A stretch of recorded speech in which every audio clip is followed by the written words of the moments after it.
The following Cutter Degrassi video may contain talking points about suicide, death, shootings, rape, gang violence, drug use, and many other things that are deemed to be inappropriate in society today. Please note that these Degrassi storylines were basically not based on real events, but due to the writers. So viewer discretion is strongly advised. This video is 14 plus. Hey there, hello there, it's Jeff Cuddy. I welcome you to the top 10 Degrassi storylines that's voted by you, the Reddit community. I probably don't agree with the order that you sent me, but it is what it is. So I dressed myself up fancily with the dress shirt and all that. Of course, you see the blue underneath. I could have had a tie, but I literally can't tie ties. So basically, that's about it. So yeah. So anyway, yeah, be prepared for 10 of the greatest storylines ever. And they come from one per season. Well, one per season. And I'd like to thank the Reddit community for helping me out with that. I didn't agree with some of your voting for all this, but I gave the power to you, so what else can I do? Alright, so number 10, as voted by the Reddit community, is Jane's dad's molestation thing in season 8. So Jane just came off to her football problems. And this was around the time that the Chep was coming back to the school because of a sensitivity training in one of the storylines that should have been in. It was Claire causing a commotion. We all thought Claire was going to be the new Emma with protest and all that, but no. So anyway, Emma aside. So anyway, the Chef comes back. A lot of people are not happy with him. He tries to make amends for things, but he decides to have a Degrassi alumni versus team football. So the football team will take on some alumni. And the alumni activities, Jane decides to try to get Lucas involved. Lucas seems to be very disinterested in Isabella and basically rather do other stuff than to be a father to her. It's like, why is Lucas being such a dick? And all that. So anyway, when Jane hears that her dad might be back in her life, she's like, I don't understand what is going on. And then she realizes that there's a problem. The problem is that Jane finds out that, her father was bad to her because she would be molested by him. He would basically try to, like he said that she dressed herself wrong, her pajamas wrong, and then would basically dress her. But then, in the end, he would molest her and put his hands where they shouldn't be.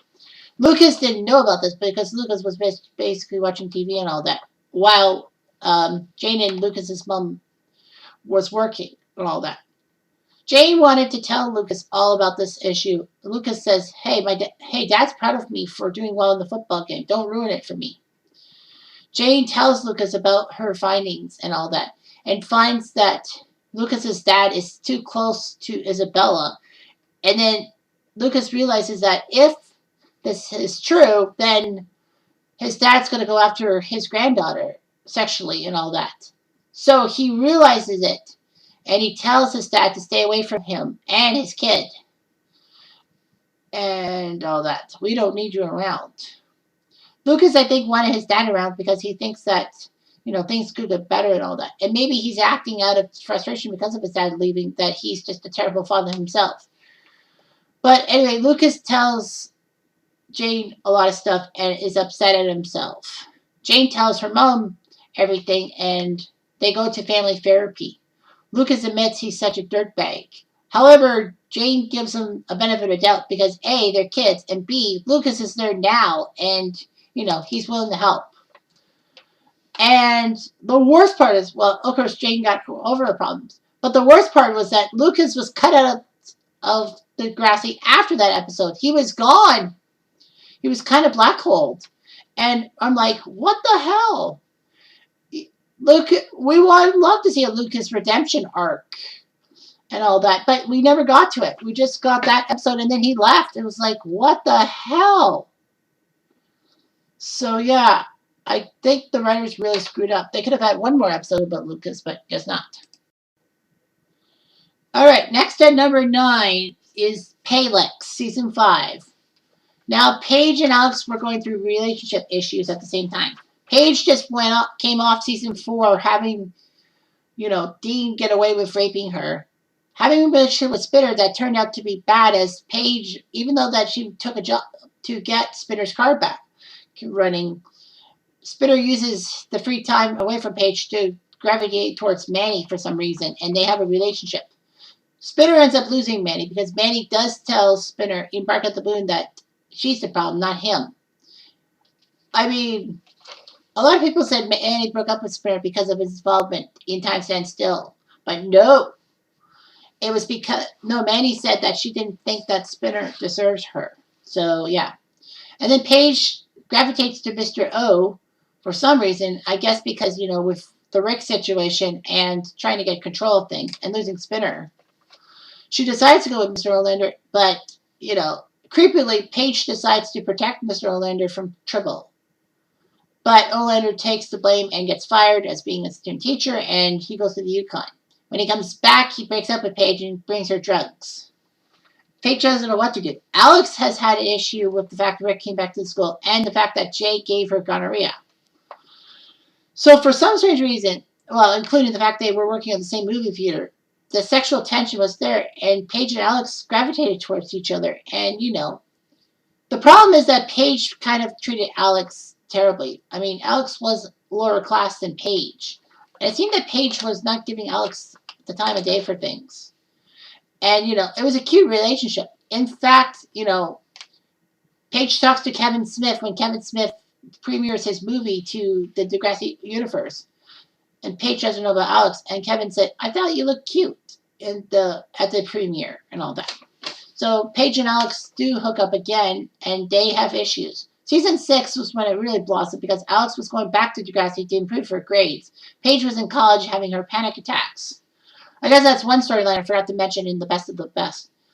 Best of the rest. And also in season 3, what was it? I had a storyline in my head, season 3, that I botched, and I completely... Oh, yeah, The Breakfast Club. I botched not putting that in the list. But anyhow, yeah, so Palex seemed to be good, and it brought Canadian stereotypes down, that it was the first same-sex relationship on a Canadian show. I think it might be the first one, but anyway, yeah. Palex didn't work out that well because Alex basically chose a life of being a prostitute and all that to deal with her mom's problems, and Paige just wanted the best for Alex. And, that just sucked in a sense. All right, at number 8 is the the MCA love triangle, the Manny, Craig, Ashley love triangle from season 3. I'm actually surprised this got higher than Palex. But anyway, so the seeds were there. Manny and Craig were together in season 2 partially, and that was a storyline on the list. And then Ashley comes in wanting to be with Craig. Ashley and Craig were actually kind of a couple in season 2 near the end. And ironically, we'll talk about Ashley and Craig's relationship in season 2 when that storyline comes up. And it will be in the top 5. Spoiler alert.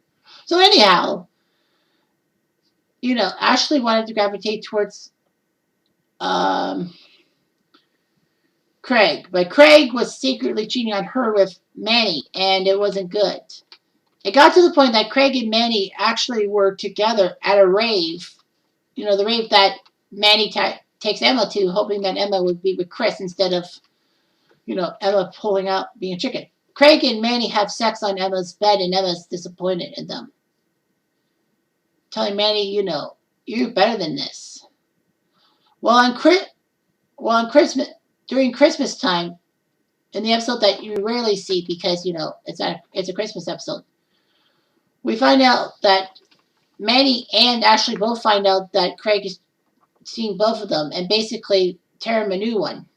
Craig's upset. Joey actually calms him down by saying that he had the same thing with Tessa Campanelli and Caitlin in the Schools Out movie, and he lost both of them.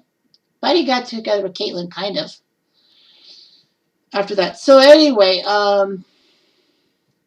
well, unfortunately for Craig, he knows he has to pick. It's Manny because Manny's having a baby.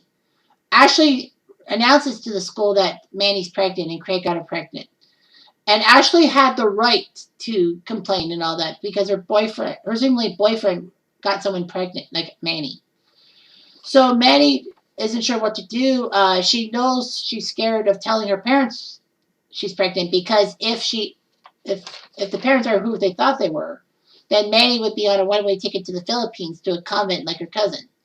Thankfully, though, only Manny's mother knew about it. Manny's dad did not know, and of course, we didn't know Manny's dad would be a dick until season 5. So Manny is considering abortion. Emma can't stand for it and is not too pleased with it. And then all of a sudden, Emma decides to stand up for um, Manny and basically saying that, I agree with Craig that you shouldn't give up the kid, but it's Manny's body. And if she wasn't, and choice, and if she wasn't my best friend, I'd be ticked off. And it puzzles me. It's like, Emma and Manny, I thought, stopped being friends in season 3. But I guess not. But I guess either they were still friends or Emma was trying to suck up to Manny for a friend because she realizes that she needs Manny as a friend. That would backfire in a sense. Anyway, so yeah, Craig wasn't too happy about it.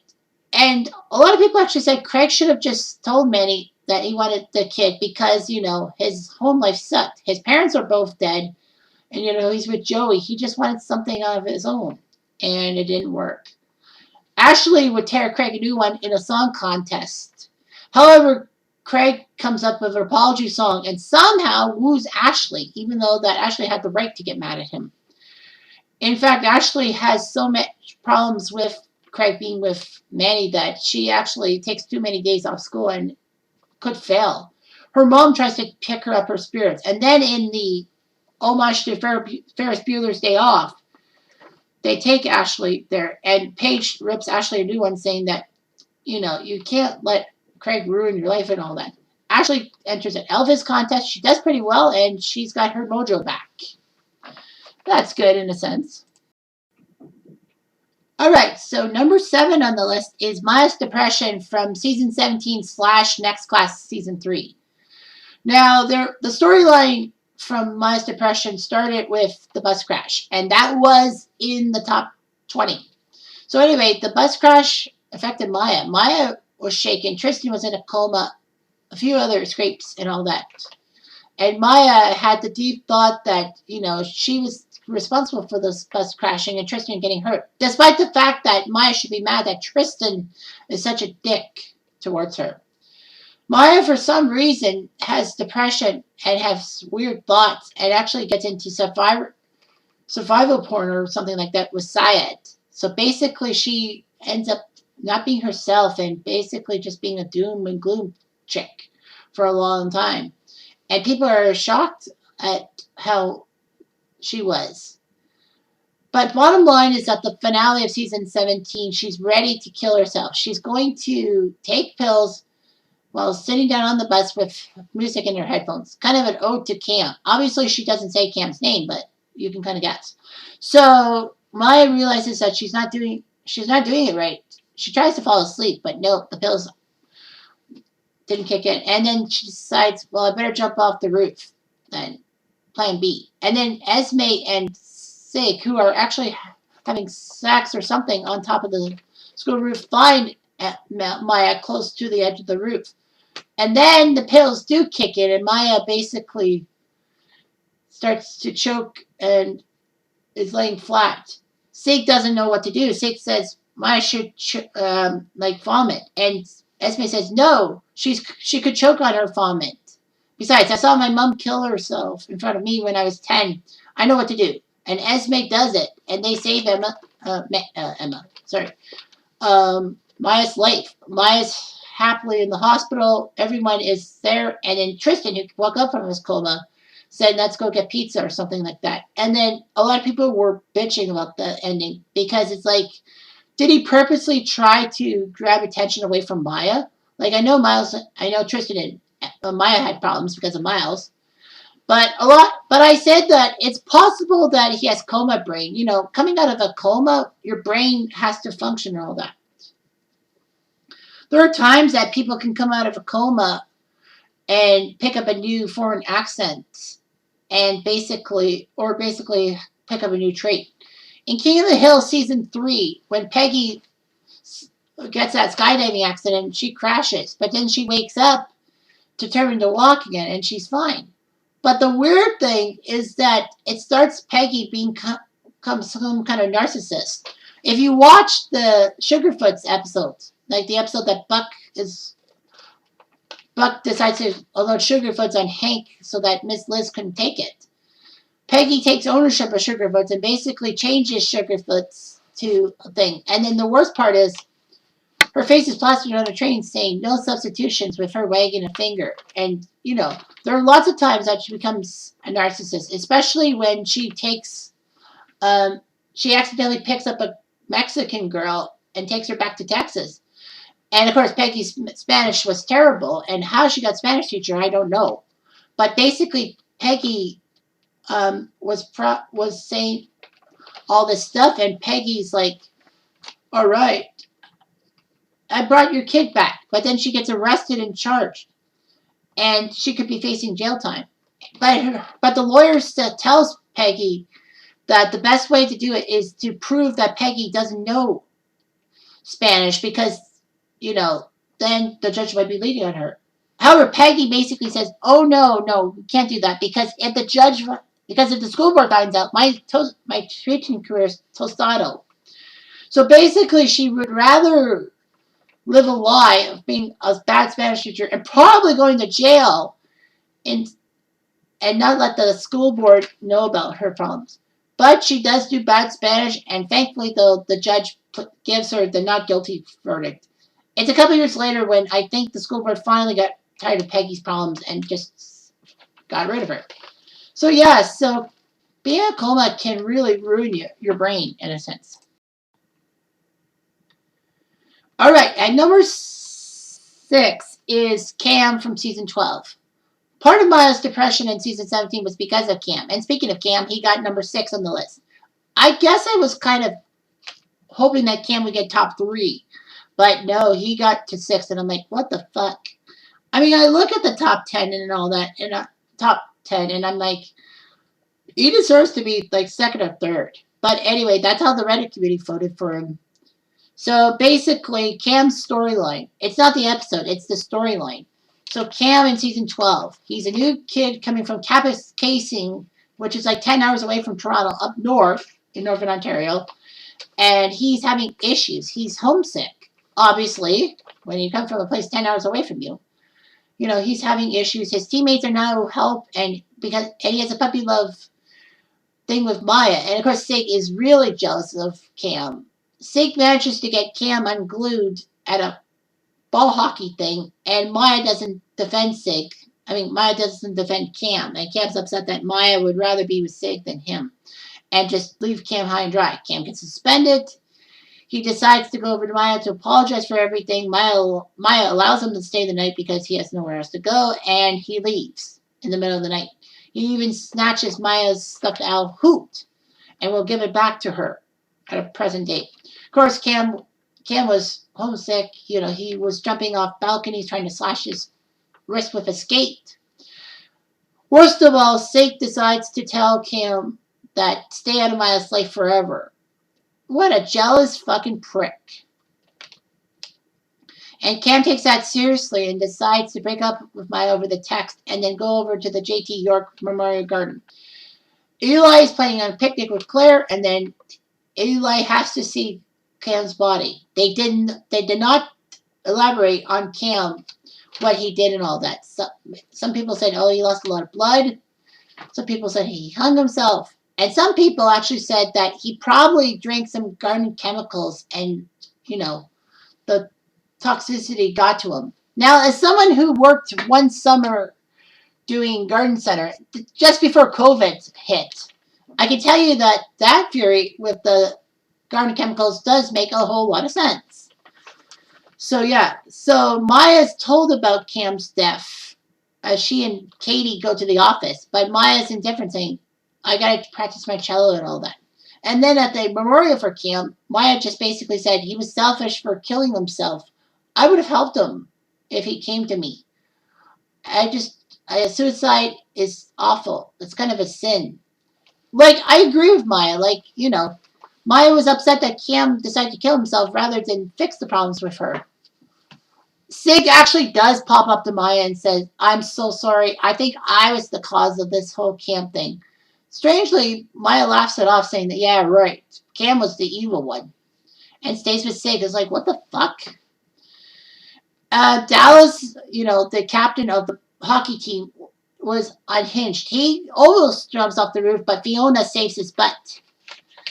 So yeah, the school's really upset, and bad Principal Simpson really got upset with himself because he could have prevented this if he learned about Cam's problems and dealt with them.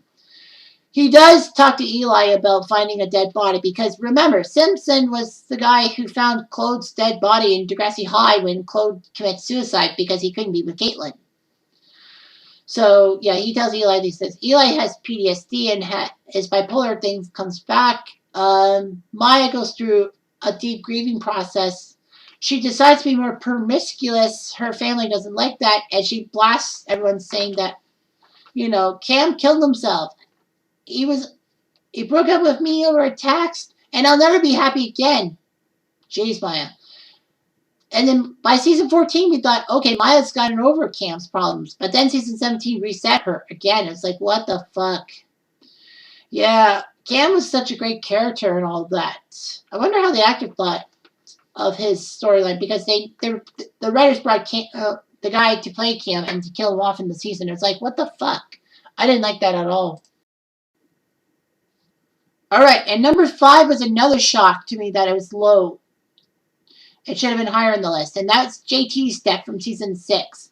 I look at the 4 ahead of them, and I would say that 3 of them deserve to be in the top 4, but I think I would have added JT above and put Cam maybe in number 5. But the fact of the matter is the Reddit community voted, so I have to obey their wishes. So they picked at number 5, JT's death from season 6.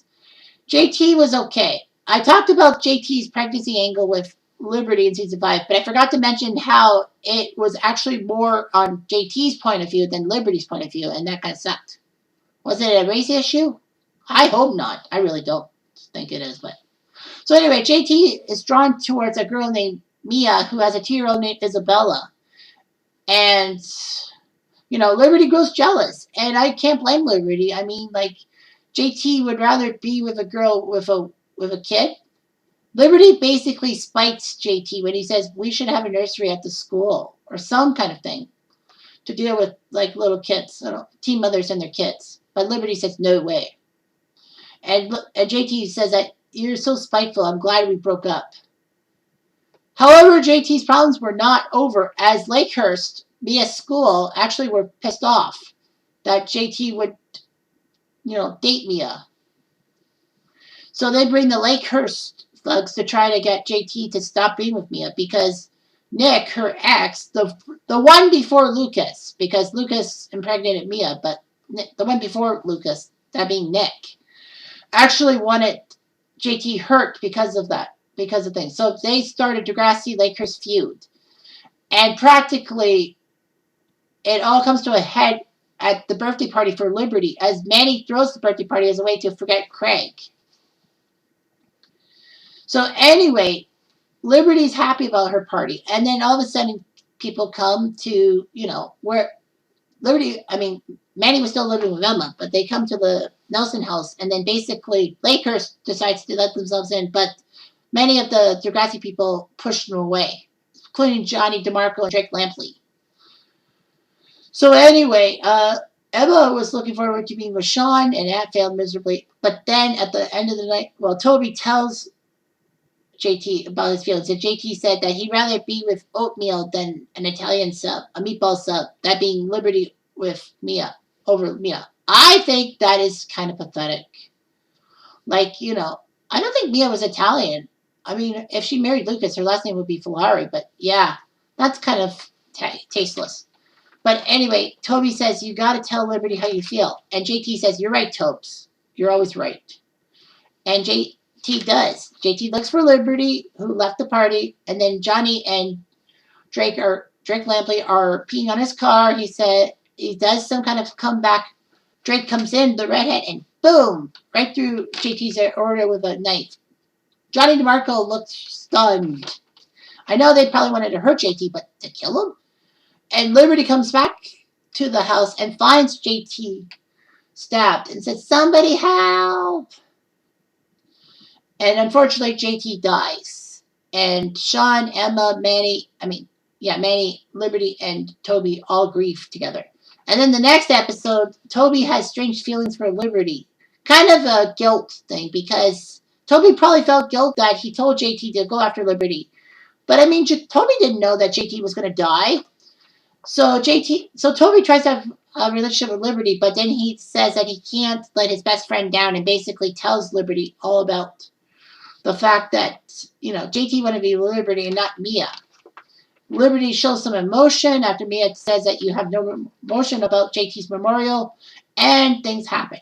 But then the next episode after that is Emma's story. I know a lot of people are like, Emma? How did she get involved in this Lakehurst Degrassi thing? She had nothing to do with it. But in a sense, she did. Because after all, the thing was at her house at a party she was not really supposed to throw, even though with Snake and Spike out of the house. And worst of all, Manny decides to move back home after the tragedy, and Emma's upset. Emma says we should have a girls' night. Manny agrees, but then Manny blows Emma off, and that starts Emma fuming and all that. And Emma also fumes that they want to move past JT and all that. Emma is told that, it's understandable, but you got to calm down. Worst of all for Emma is that she finds Manny dating the Degrassi student president, that being Damien. And worst of all, and then of course Mia also said that Damien has a connection with Drake Lampley and possibly Johnny DeMarco. Manny's not too happy with Emma trying to fuck her over. And the worst of thing is, there's a cheerleading competition, which Emma doesn't like because they're, quote, dancing on JT's grave. So she starts a protest. She gets in deep trouble. She tells Snake about the fact that Lakers killed JT, and Snake says, you can't blame the whole school for something like that. And we're all trying to move on. We're all trying to grieve. But basically, your grieving is not about JT. It's about Manny. Which makes sense because, since when does Emma have a connection with JT? Not really. But Emma and Manny reconcile at the end of that episode, and everything's okay. And then, of course, the JT Memorial Garden happens, so can't blame that. And, Toby was just basically blackballed. And that just isn't good. Alright, so number 4 is Darcy's downfall in Season 7. Darcy was portrayed in Season 5 as this Christian character, upright character, who helped Spinner deal with his redemption after what he did to Jimmy in Season 4. And then Darcy's hypocriticism gets her and Spinner broke up. Peter chases after Darcy after losing Emma.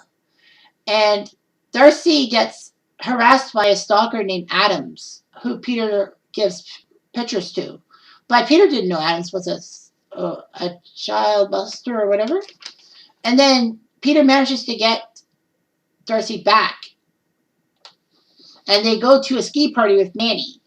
And unfortunately, Darcy gets her drink roofied by somebody. And she's shocked. And then she learns she got raped. Not by Peter, but someone else.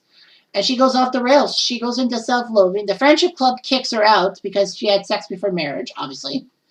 And Darcy decides to kill herself by slitting her wrist in the girl's shower. Thankfully, Manny saves her butt. And then, she's so scared. She goes to Simpson for advice on how to deal with her problems after being raped, and obviously not telling her parents because she's supposed to live the Christian reality, if you will. Of course, she has an infatuation with Snake. Snake goes to Principal Hatzilakos, who brings Darcy's mom. Darcy lies about the fact that Snake made inappropriate suggestions towards her. Obviously, Darcy knew that she couldn't tell her mom about what had happened because she was scared of disappointing her. So Snake gets put under investigation and it's kicked out of the school. Emma blows a gasket at Darcy, rightfully so. Darcy decides to jump off the roof, but Manny finds her and saves her. And basically, Manny forces Darcy to tell her mom everything because if she doesn't, then Manny will. So Darcy does go to the Simpson house and tells Simpson that she told everyone everything and hopefully Simpson can come back to the school. But Simpson said, well, possibly, but because of that, they're probably thinking that I forced you to say those things and I'm still under investigation. Darcy tries to better herself, but she still can't get past the rape and all that. She goes to Brad camp because of her involuntary moves. Peter signs himself up and helps Darcy get over her rape. And the Brad camp worked. It really worked. Darcy's much better. Darcy learns a lot. But the worst part for Simpson is that it wasn't over. Even though he was cleared of everything, the Lakehurst people, especially Lucas, make his life a living hell, and Snake can't come back to the school, despite Emma trying to help. And Spike is not too happy because with Emma trying to take control, she might have an eating disorder. Emma basically kind of blows off at Spike, and so she should. But, Emma said, I have to be an adult in this thing, and Spike wasn't. Perfectly placed. And Snakes gets better thanks to Emma. So Emma did the best thing possible. I really wish Purple Dragon was in the season 7 stuff, but nah, it wasn't worth it. All right. Number 3 is Craig's dad from season 2. So Craig gets introduced as this kid who's taking pictures of Angie with Emma. Angie being Joey's little girl. And, of course, Joey's lost his wife, Julia, to some kind of disease or something. So Craig is obsessively photographing people. People forget that he was really into photography in season 2, and then season 3 he went to music. So anyway, Craig gets a lot of flack from his dad for not coming home on time and all that. So Craig's dad decides to beat him and all that. Craig has had enough and basically wants to do something about it, but he's scared.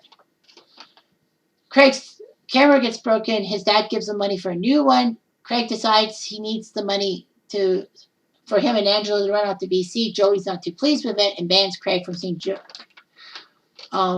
Angela. After Craig plays chicken with the train and Sean saves his butt, the pieces fall. Sean and Emma actually talk to Joey about Craig, and Joey doesn't understand. However, Emma says to Joey that Craig's dad is the problem, that he beats up on Craig. And Angie even says something, and Joey realizes something. So Joey and Sean go to try to find Craig, while Emma stays with Angie.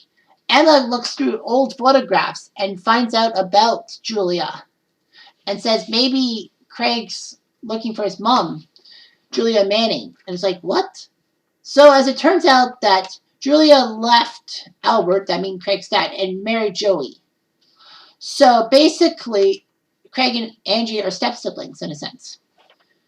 And it's obvious that a lot of people will probably say this too, but Craig gets beaten up by his dad because of the fact that, well, Craig is insurmountable. But I think Albert beats up on Craig because he's frustrated over the fact Julia left him, and basically he uses his he gets his frustrations out on Craig. So they find Craig at the gravesite, and then they convince Craig to stay with Joey. Albert tries to get him back, but Craig says no. And then at the finale, the last part, Tears Are Not Enough, the two-parter, Albert comes back in Craig's life and says that basically Craig leaving to go with Joey was a wake-up call. Albert got himself into counseling. He's doing much better, and it seems to be.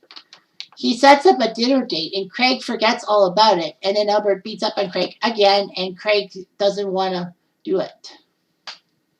Somebody said Craig was just like a nice puppy, abused puppy. You know, he wants to find love, and then but gets beaten up a lot.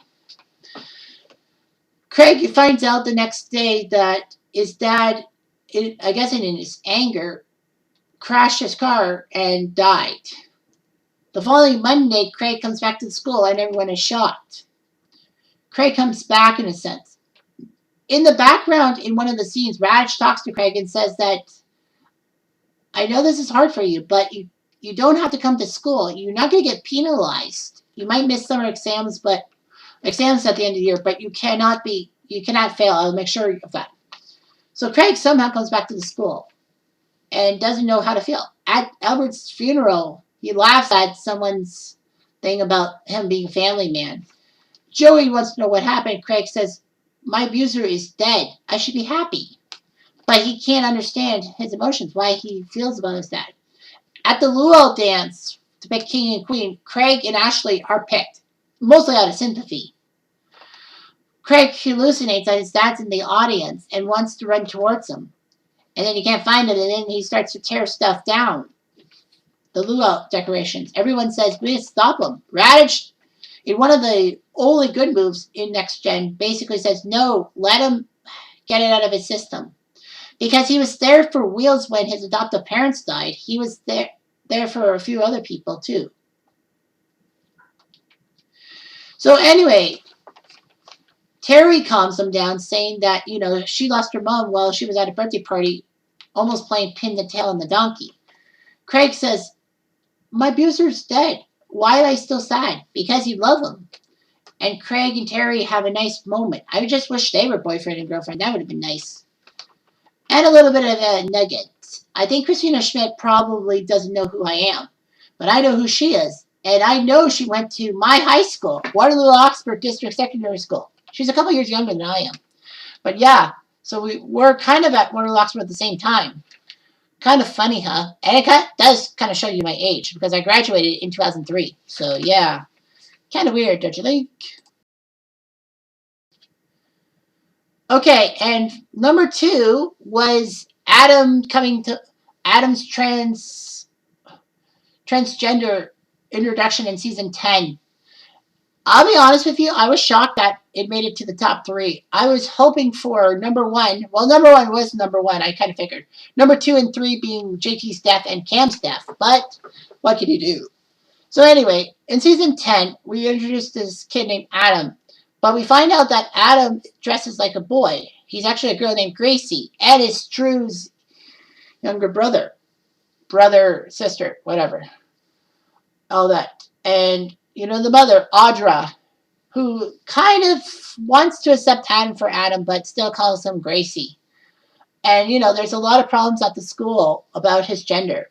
Especially with the fact that Adam left his school because of transgender problems. So, basically, he and Bianca have a setup in a sense. And, Bianca's toying with him, playing around with him, and all of a sudden, he gets exposed. And everyone is shocked. So, logically, Adam is exposed for who he is, a trans female. So, what can you do? A lot of things, as it turns out. So, basically, there's a lot to think about with Adam. And the fact of the matter with Adam is that he wants to be a boy. Now, Audra doesn't really accept Gracie turning into Adam. But there's also a point being that she possibly is not really willing to accept Adam's transition because of the fact that her parents still think of Gracie. So she tries to beg Adam to become Gracie for the sake of her parents. Kind of stupid, don't you think? Gracie's not so sure. Adam says fine, but that's one time with Gracie, and then Gracie will die and become Adam. Thankfully, though, Audra does turn around at the end and accepts Adam for who he is. Adam has a little bit of hard times, but, he has good friends like Eli and Claire. Now, Claire would be perceived probably because of her Christianity as being unacceptable of transitional or transgender people, if you will. But Claire seems to be fine with it. So Claire destroys the Christianity trope with that. But of course, Claire would have her own problems with her parents splitting up in a sense. So yeah, so Adam seemed to be a good character, a fan favorite. And then season 13, he's killed off in a texting and driving thing. Are you serious? You couldn't find a replacement. I mean, Adam's actress wanted to leave the show and all that. JT's actor wanted to leave the show and wanted to go out in a gory fashion. That's why JT was stabbed to death. But yeah, it's not fair. But, Adam is Adam. And he was groundbreaking. I think the first trans character on a Canadian show. Remember, America, Degrassi's a Canadian show, and I'm from Canada, so I can talk the way I want, eh? All right, you've asked for it. What's number one? Obviously, what's number one is what I thought would be number one. It's the one topic I spent tons of Degrassi videos on. Either it's case study about the shooting and all that, or unpopular opinions about what characters did in the wake of the Rick Murray situation. It's got to be Time Stand Still, aka the Rick Murray storyline. So season 3, and I know I didn't put this in, and I explained that the Rick and Terry thing from season 3 kind of led to season 4, so here we go. So Rick is shy and leaves Terry roses out her locker, and Terry's happy with it. Unfortunately, Rick becomes emotionally crude towards Terry and abusive to her. He accidentally pushes her against a wall. In season 3, their relationship's over. However, after a few episodes away, they both gravitate towards each other. Terry, for the most part, because she was invited to a road trip with Jimmy and Hazel, who are a couple, mostly because of the Breakfast Club thing, and also Paige and Spinner. Terry needs to find someone to be with. However, they said, you'll be with your friends. That's good enough. So Terry basically isn't so sure. So she's with Rick again, and Spinner and Jimmy are not too sure about this and said, we'll keep an eye on things. Paige pisses off Rick, who runs off to the woods.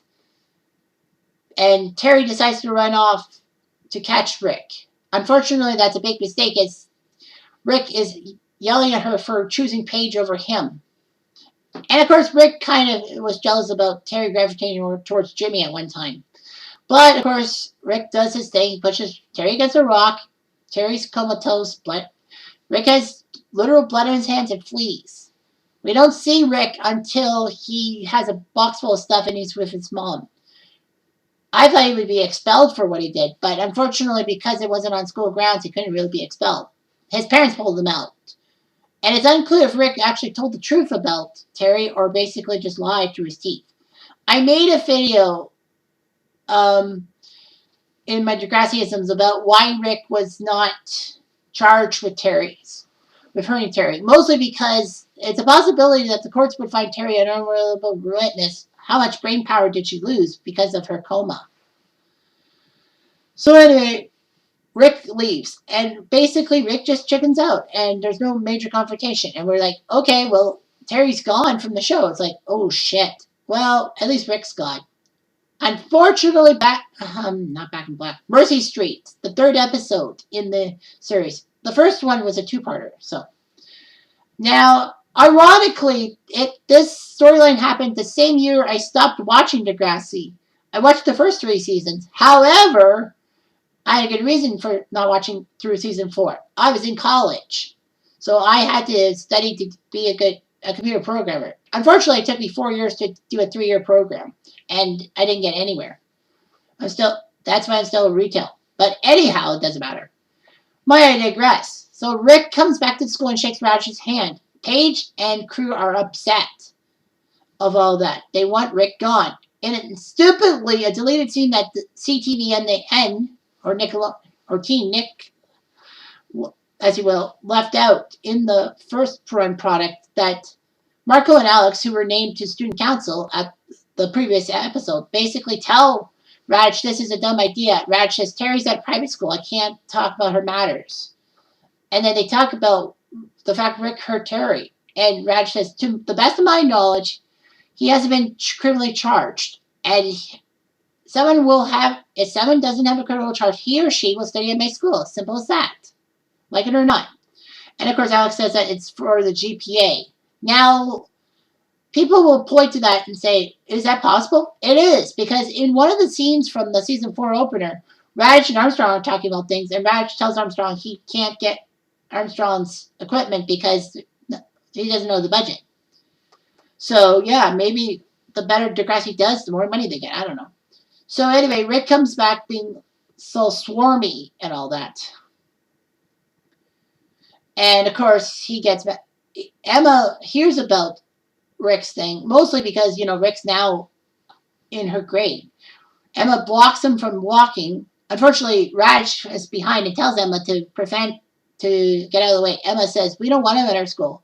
He tells Emma, this is not one of your stupid crusades. I'm warning you, stay out of this. Which is kind of an indication that he's still mad at Emma for season 2's genetically modified foods thing. So anyway, Rick walks off. He tries to talk to Paige, but Paige says, I ain't talking to you. Paige then bumped into Emma in the washroom and says that there's a monster and nobody gives a crap. So Emma says, we'll find out. And then Emma talks to Manny and Liberty and says, I'm going for a green tea with Paige. Enjoy your hot tub. Of course, the previous episode, the same one which Marco and Alex went to student council, Emma was worried about how people would think about her personality when Liberty goes with Chris, because Emma and Chris broke off over the summer. And it's like, what the hell? Why would Emma care about Chris and Liberty at all? It just doesn't make sense. It's puzzling. I think I should make that a post in Degrassi Reddit. Why would Emma care about Chris and Liberty? It just doesn't make sense. Needless to say, Emma lost Manny and Liberty as friends and, as friendless. And that possibly is why Emma joined Paige's clique to do the Orange Ribbon campaign to get rid of Rick. Because Emma needed friends. So, of course, Emma's feeling happy about herself. Rick gets bullied in a sense. Rick wants to give up his bank account, over $500 to Emma. Emma is close to accepting the check, but Alex rips it up and rips both Emma and Rick a new one. Alex tells Emma that she knows about domestic violence because of her mom being abused by her boyfriends. So practically, Alex decides to tell Paige, and Paige tells Emma not to feel sympathy towards Emma. Emma tries to prove herself in Paige's eyes by tripping Rick. Rick goes up to talk to Emma. No, Spinner and Jay decide to beat him up. Rick gets harassed, his glasses break. Alex is ready to tear him a new one. Emma steps out of the way. Emma basically saves Rick's bacon. And the people are upset and said that Emma is no good and will break her judgment. So basically they say, your cause is over, Emma. No cause is worth this. So Emma talks to Rick the next day and says that this doesn't mean I like you. It's just that I needed to do the right thing. And Rick brushes off, yeah, sure. Emma tells Rick that they're not interested in you coming back to the school. Rick says, they will someday. Of course, Rick gets harassed and bullied and all that. And then Time Stand Still pops up, and Jimmy, alongside Spinner, decide to throw Rick into the dumpster. The next day, Rick comes by with spray paint and decides to circle and X his aggressors' cars. Jimmy and Rick bump into the hall. They bump into Simpson, who asks Jimmy about the 3 longest rivers and who won the most NBA championships. I think it's the Nile, the AC, and the Amazon for rivers, and the Boston Celtics for basketball. Although, in 2020, the Lakers tied Boston for the most championships with 17. But anyway, Jimmy's down on the Wacky Brain team. Quiz Bowl or Reach for the Top, depending on which side of the border you're on. And, Jimmy's in for the famously unseen Heather Sinclair. Rick is not too happy with Jimmy being on the team. Toby tells him to go ask Simpson, and he's like, no. So he decides to go to Radish because Rick knows that Radish will protect him. Sadly, though, Rick explains everything incorrectly. He doesn't say the magic words about bowling. He just says that Jimmy doesn't like him and has no qualms about it. And Radish takes it as the fact that Rick's asking him to force Jimmy and Rick to be friends. And he basically blasts Rick and refuses to help him. Goodbye. Happily, though, Rick does get Jimmy back after the fact that Toby got harassed, and Rick convinces Jimmy that Toby's going to get harassed because Toby is Rick's only friend. So basically, Rick is ready for the quiz competition. He's not happy that his dad won't be there because of him working. And then basically, Rick's mom tells about how the fact that Rick and Toby are going to rule the school when they win this competition. Toby doesn't know what to think. And it's revealed that Rick's mom wanted Rick to go back to the school, but Rick says to leave school. But Rick says, "You worry too much, mother." So they do the wacky brain thing. Unfortunately, in the background, there's paint and feathers to be blown, as the fact that Jay and Spinner are upset over the cars being detailed, being wrecked. Alex says that it's Rick. It's possible Alex didn't have any evidence. She just wanted to make trouble for Rick. Jay says that we need to talk to Raj about this. Sean says no, because then Raj will be thinking, well, what did Rick do? And Jay knew that he was going to incriminate himself, so they needed to come up with a plan. Worst of all is that Jimmy, who was on their side, actually switched sides. And I think in a sense they were pissed off. So they do the paint and feathers thing. Rick gets creepy towards Emma saying, "This is for you." I hope you heard that. So anyway, the paint and feathers thing was set up. Alex will set it up. Jay and Spinner will go to the bathroom to convince Rick everything's okay, take the tiebreaker, and then, the paint and feathers will fly. It does raise the question that, what if there was no tiebreaker? How are they going to paint and feather Rick? I guess they kind of knew. I think the tiebreaker was code for the final round. Anyway, Rick wins the trophy for Degrassi. Boom. You did it. So all of a sudden, Rick's happy. But then the paint and feathers come down. Everyone laughs at him. Emma tries to calm him down. Rick kisses her. Emma's like, "What are you doing? I thought you loved me. I pitied you. Get a clue." And then he finds his dad's gun. It's really accessible. Looks down at it. And we don't know what he would do. Will he kill himself? Will he go to the school with the gun and kill himself like Claude? Or will he shoot up the school? So he comes back to the school with his painted feathers outfit on. Why? I don't know. Because his mental state was wrong. Toby tries to calm him down. He doesn't do it. Raj tries to, shame the school. And then all of a sudden, Rick is ready to shoot Paige. Why no one stopped him in the cab? I don't know. But anyway, he was ready to raise the gun. But then Paige realizes that Rick was being harassed and the painted feathers was not fun. So Rick finally decides to apologize for Terry's actions. His actions towards Terry. And, it all works out. Rick decides to go to the bathroom to wash himself up. In the meantime, Spinner brags about his paint and feathers thing to Jimmy. And then realizes that Jimmy could narc on him. But also, in another deleted scene that was in scene first run, Spinner mocks Rick. Raj sees it, wants Spinner to meet him after school. And then Raj talks to Rick about how sorry he was. Simpson goes after Raj, who basically said this isn't daycare, and being part of making friends is not part of the curriculum. So anyway, Spinner is worried about the fact that he's going to get caught. So Jay decides to help Spinner out by blaming everything on Jimmy because they find the paint and feathers in the sink and in the stall. So basically, they play it up that Jimmy is the bad guy. Rick goes back to his locker, gets his gun, shoots Jimmy, even though that his head is turned and his eyes are closed, he still gets Jimmy.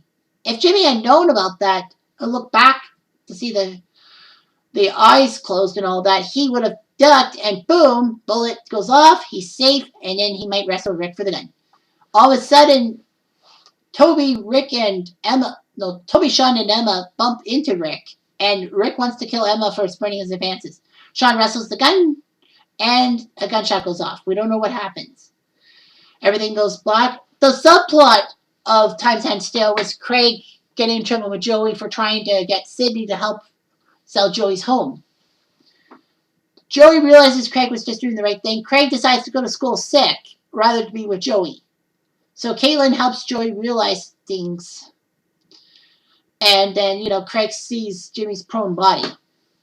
So anyway, everyone reflects in the aftermath of what happened. Sean has a bandage on his arm. It's like maybe the gunshot got him that way. However, the biggest scene of the aftermath was when Snake and Spike help Emma out in the media room. However, Radish pops in and Snake's not too happy to see his quote-unquote nemesis. And they have an argument in a sense. Radish makes a point saying that, I have 700 students. How was I supposed to know someone was going to come in and get mad over some spilled paint? So basically, they have an argument. They ask what happened. Hazel finds out that Jimmy got shot. And then we finally find out that Rick died by the gunshot wound. Maybe Sean killed him on purpose. I don't know. So Toby doesn't know what to think about his friend now. He's conflicted. Snake takes responsibility, saying that we all should have seen it coming. We all failed Rick, in a sense. And then, there's a memorial for Jimmy. He's alive. Spitter almost goes to the hospital, but he can't do it. Spitter wants to confess to the cops. Jay says no way, because either outcome, like Jimmy being alive or dead, Jimmy won't be your best friend. Spitter says, I owe him one. No, you don't. So then Back in Black happens. Sean relishes being a hero and then wants to go to Wasaga to get mad at his parents for making an interview because they sent him to Toronto. And also, you got to realize the fact that for some strange reason, it seems like Sauvé and Simpson are guilting Sean into thinking that he killed somebody. Like he killed Rick. Don't you feel guilt over that? That kind of doesn't make sense. So anyway, Emma hugs Sean because she finds him and says, thank you for saving my life and all that. So they go up to Wasaga Beach. They deal with Tyler, who Sean deafened and then left for Toronto. Sean gets a jet ski. He falls off somehow. Tyler saves him. And Sean puts things in perspective, apologizes to Emma about the previous year. Emma says ancient history. He goes back to his parents and says he wants to stay with his parents and deal with his PTSD because he killed Rick by accident and he doesn't know what to do. For me, my first thought was that Sean was sticking to Wasaga because he was scared that the cops were going to go after him. But then the cops would have arrested him before Monday if things had happened. Rick's parents probably would have forced them to cuff Sean. And I also thought Sean was mad because he realized that he told Jay not to tell Raj things, and he may have played a big part in it. But I don't think he would have remembered that. So Sean stays in Wasaga, leaving Ellie and Emma upset. Ellie has her own problems. Meanwhile, at the same day, Toby gets harassed by JT and Danny, that being Liberty's brother. Manny hears about Toby's problems and yells at JT, saying that, if you weren't with Danny, Toby would have been loyal to you, and Toby would have been your friend, and probably would not have been with Psycho Boy. JT realizes she's right, and decides to go to the funeral, like the visitation. And Rick's mom becomes very blissfully ignorant. It's like, oh my gosh, she still doesn't know. What are you going to do? So anyway, I know that I do fanfic and put myself in, and basically the story for me is that somehow in some way I tell the Murrays about Radish's problems. Radish gets canned. I literally throw Radish 20 feet out the door and then take his box full of stuff, slam it on him and said, this is for Rick, this is for Emma, this is for everybody who's sick of your bullshit. And, like literally hurting Radish. But that's neither here nor there. So anyway, the storyline continues with Radish's role in Voices Carried the subplot, because the big plot was when Craig got his bipolar diagnosis, but the subplot was that Radish canceled Dracula because it's too gory and it's too close to when Rick died. Liberty and JT take him to task. Radish overreacts, and then a couple days later in Bark at the Moon, he's out the door. He's upset about it. Why would you be happy about leaving the school? It's not know what Radish's next role is, but basically Dan Woods, I guess they wanted to get rid of him because he was in Los Angeles and flying him to Toronto for just a few scenes wasn't worth it. So Radish got kind of a send-off, kind of got a gift from Marco, and that's it. But the worst part is Radish is never seen or mentioned again in season after that episode. Kind of sad.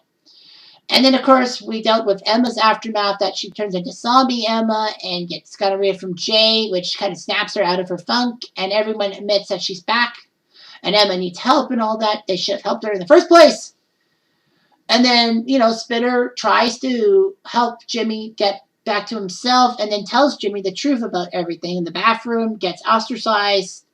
Jimmy tells him off, saying, what type of friend leaves another friend out for a psycho, and you didn't care about me. All you cared about was yourself and not getting caught. So, of course, Spinner realizes his guilt and basically tells on himself, and Jay for that matter, about what happened. So basically, he's just processing his guilt. And Spinner gets expelled, and that's basically the end of the Rick Burry situation as we know it. And that is the end of the best storyline ever. And that took 20 minutes of explaining. For me, I probably would have been like 35 minutes if I was allowed to, but, I got to give you guys some credence over the storyline. It was the longest to talk about. After all, how many videos have I done on it? Plenty. So thanks for watching, and thank you for supporting my polls and all that. I couldn't have done it without you guys. Love you, Reddit.